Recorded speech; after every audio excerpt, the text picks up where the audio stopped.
जय हिंद दोस्तों। अभी जो हम आपके सामने वीडियो दिखाने वाले हैं इसकी शूटिंग हमने बहुत ही पहले की थी, क्योंकि ये जनहित का मुद्दा था तो ये वीडियो दिखाना काफ़ी ज़्यादा ज़रूरी था। लेकिन अभी तक इस वीडियो को रोका गया था इसलिए क्योंकि इसमें इतने सारे अपडेट्स आ रहे थे कि उस अपडेट्स का हम इंतज़ार कर रहे थे और हमने आरटीआई भी दायर किया था, जिसका जवाब आने में काफ़ी ज़्यादा देरी हुआ। वहीं कहीं ना कहीं कोर्ट का भी डिसीजन लंबा चला, इस वजह से ये वीडियो अभी तक इंतज़ार ही करता रहा। लेकिन आज कोरोना पेंडेमिक आज अपने चरम पर जब है और लोगों को असुविधाएं हो रही हैं, एम्बुलेंस को लेकर असुविधाएं हो रही हैं, तो ये वीडियो अभी पब्लिश करना काफ़ी ज़्यादा ज़रूरी हो जाता है। तो हमारे पास जितने रिसोर्सेज हैं सबको कलेक्ट करके हमने ये वीडियो बनाया है, जिसको आपको देखना चाहिए।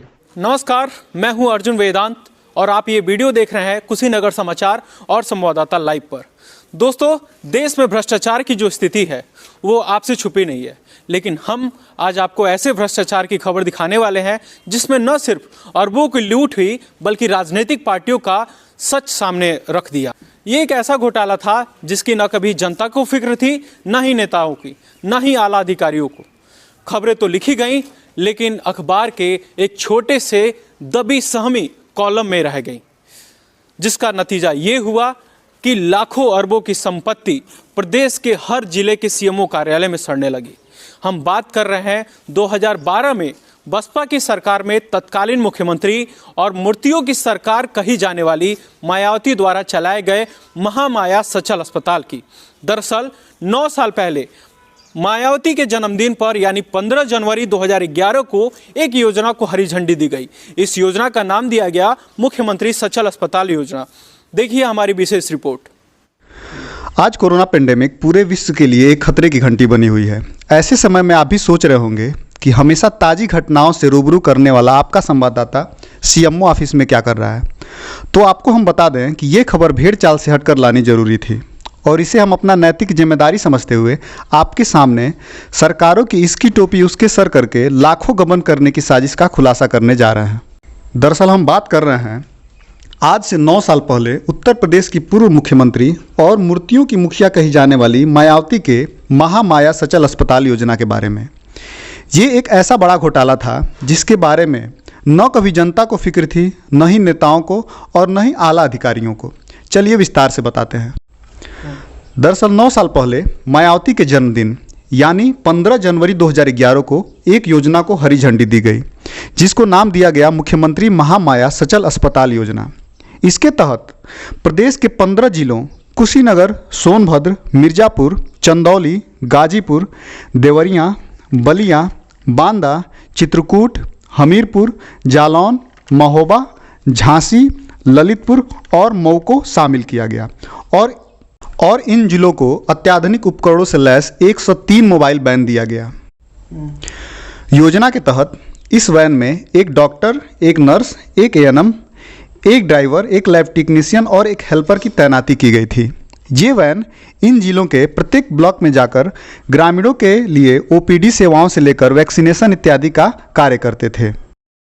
जब पता चला कि इस योजना में बहुत सारे घोटालेबाजों का नाम है तो ये सारे वैन्स को खड़े कर दिए गए। लगभग हर जिले में 13-14 वैन ऐसे ही खड़े कर गए। ये सुपर स्पेशलिटी वैन है जिसमें हर तरह की सुविधाएं दी गई थी। आप बता दें कि जो सुविधाएं दी गई थी यहाँ पर एक बार हम पढ़ के आपको बताते हैं कि मुख्यमंत्री महामाया सचल अस्पताल योजना में उपलब्ध सेवाएं यहाँ पर लिखा हुआ है। तो यहाँ पर क्या क्या कॉलम्स है यहाँ पर आपको दिखाना चाहेंगे। चिकित्सकीय परामर्श एवं प्राथमिक उपचार की सुविधा यहाँ पर थी। दवाओं का वितरण इस वैन के माध्यम से गांव-गांव जाकर होता था। टीकाकरण का भी सुविधा यहाँ पर दिया गया था, यानी टीकाकरण का उपकरण जो भी चीज़ें हैं इसमें सुविधा दी गई थी।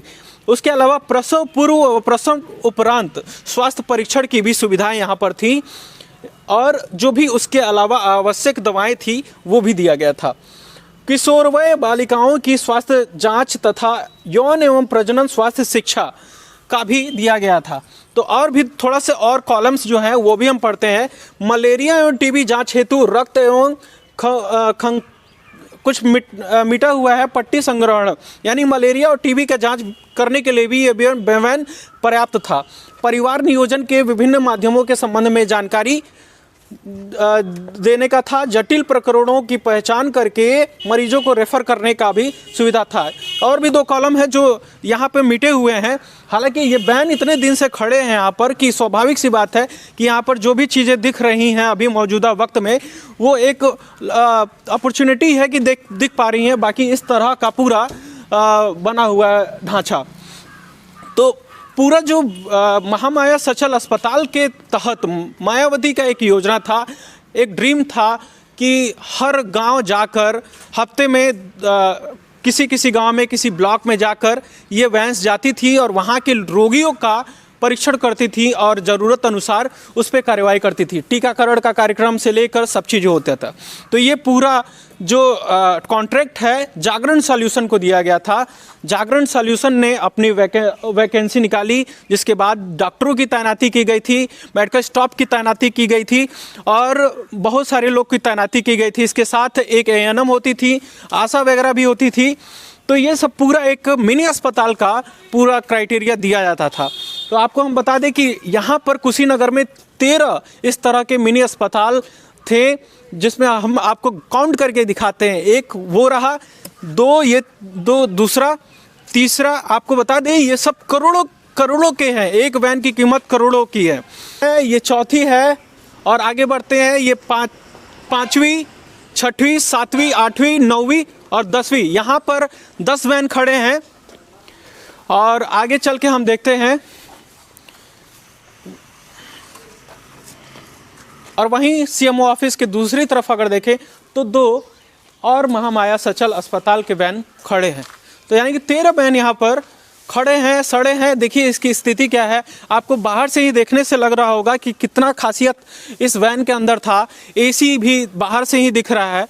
से 2 सरकारें बदल गई, लेकिन ये अति अत्याधुनिक मोबाइल अस्पताल अपनी सेवाओं को देने के इंतजार में जीर्ण शीर्ण हो रही हैं और इंसाफ मांग रही हैं उन ग्रामीणों के लिए जो एम्बुलेंस के इंतजार में दम तोड़ देते हैं, उन सड़क पर दुर्घटना शिकार हुए व्यक्तियों के लिए जो समय रहते जिनको बचाया जा सकता था। इस संबंध में हमने RTI दायर किया था। अब ये पूरा प्रोसेस होने में देखिए कितना समय लगा। RTI का जवाब तो आया, लेकिन जवाब में हमको क्या मिला, एक साधारण पन्ना जो आप स्क्रीन पर देख रहे हैं। इसमें ये बताया गया कि मामला कोर्ट में है, जिसके कारण हम सूचना नहीं दे सकते। अब खुद देखिए कि 9 साल से ये अरबों का मामला कोर्ट में है और ये अति अत्याधुनिक अस्पताल CMO ऑफिस पर, देश के CMO ऑफिस पर जब भी आप भी जाते होंगे तो इन तरह के बैंच को खड़े होते हुए ज़रूर आप देखते होंगे। लेकिन क्या ये सवाल आपने खुद से पूछा है कि ये वैन जो खड़े खड़े सड़ रहे हैं इनकी क्या उपयोगिता है, ये इसकी की ज़रूरत क्यों है? आप सभी से निवेदन है कि वीडियो को शेयर करें या ना करें, इस घोटाले के लिए अपने सोशल प्रोफाइल पर ज़रूर आवाज़ उठाएं। देखिए ये स्टोरी करने का मतलब ये नहीं था कि हमको घोटालेबाजों को जेल पर पहुंचाना है, नहीं। हमारा उद्देश्य ये था, आपको पता है कि कुशीनगर में लगातार एक्सीडेंट की संख्याओं में कितना ज़्यादा इजाफा हुआ है। कहीं ना कहीं ये भी खबर आती है, अभी कुछ दिन पहले एक न्यूज़ आया हुआ था कि एक बाबा जी थे जो एम्बुलेंस के इंतज़ार में 2 घंटे तक तड़पते रहे थे।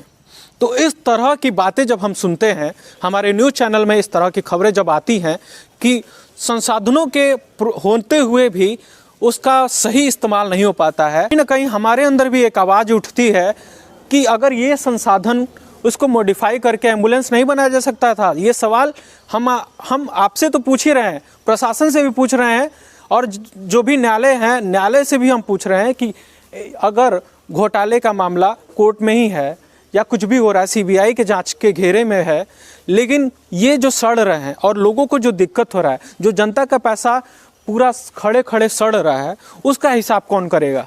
सवाल ये भी उठता है। एक बार अगर हमारी पत्रकारिता आपको अच्छी लगती है तो आप ऐसे सपोर्ट करते रहें, वीडियो को शेयर करें, लाइक करें और चैनल को फॉलो करना ना भूलें, क्योंकि इसी तरह के बहुत सारे भ्रष्टाचार के मामले हैं जिसको आपके सामने हम रखने वाले हैं। अभी तक बने रहें, इसके लिए तहे दिल से शुक्रिया।